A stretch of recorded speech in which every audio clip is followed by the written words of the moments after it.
parka götüreceğim, tamam mı? Ben de seni ev altı derken senin kolun baktın mı?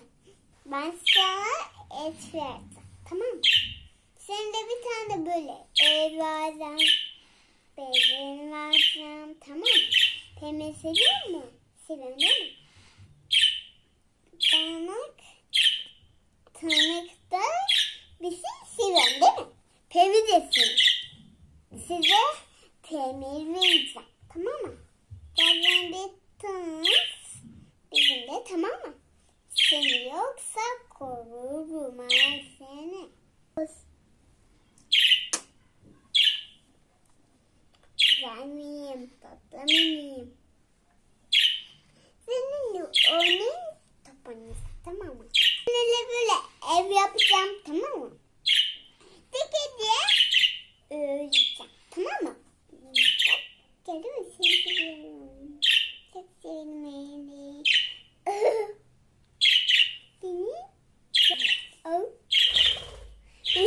Bebek ne yapıyor? Ev kadar tamam. Ev kadar ben seni ev kadar. Ben sana dönüyorum.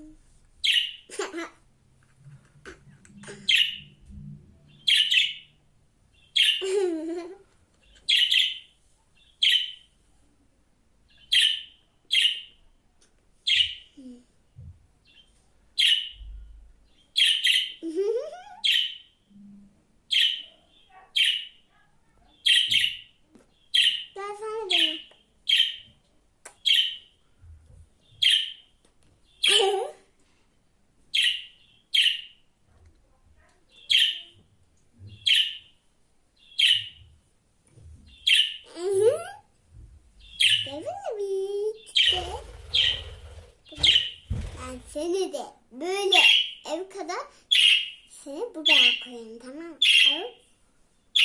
Seni ev kadar görüyorum. Ne kadar gel.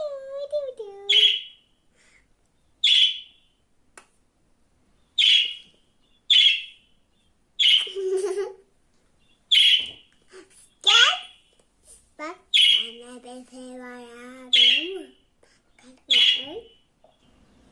var ya, biliyor musun? Tamam mı? Ben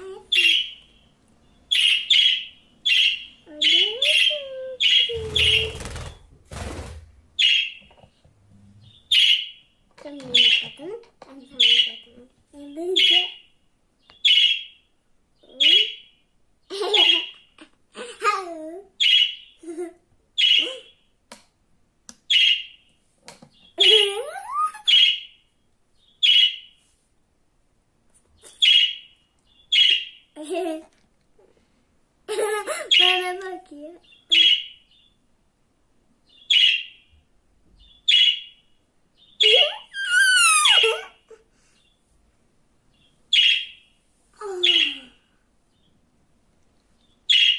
Bak. Ne? Kafamla oynuyor. Efendim?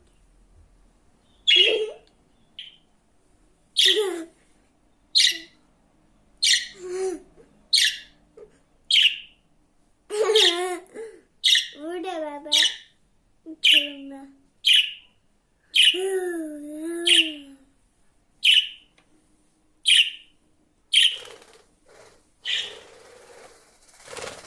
Ben şimdi Allah.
Evet.